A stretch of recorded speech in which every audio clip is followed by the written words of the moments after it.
একজন কৃষক সমুদ্রের ধারে স্নান করছিল। ঠিক তখনই সমুদ্রের দিক থেকে এক ভয়ঙ্কর সুনামি এসে যায়, আর কৃষক সেই বিশাল ঢেউয়ের মধ্যে ডুবে যায়।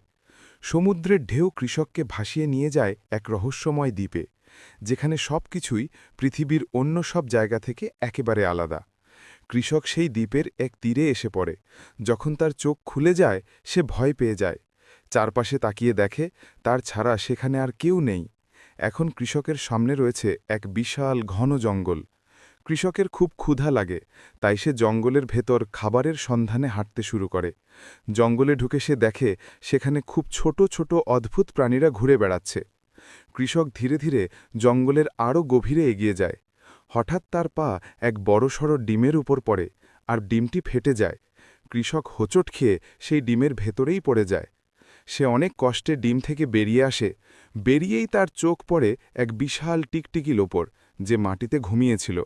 কৃষক টিকটিকিটাকে দেখে ভয় পায়। সে চুপি চুপি সেখান থেকে বেরিয়ে যেতে চাইছিল, কিন্তু হঠাৎ তার পা এক পাথরে লেগে যায়, আর সে পড়ে যায়। সেই আওয়াজে টিকটিকিটা জেগে ওঠে। এখন কৃষক আর সেই বিশাল টিকটিকির মধ্যে কি হয় তা জানার জন্য ভিডিওটি লাইক করুন আর চ্যানেলটি সাবস্ক্রাইব করে রাখুন।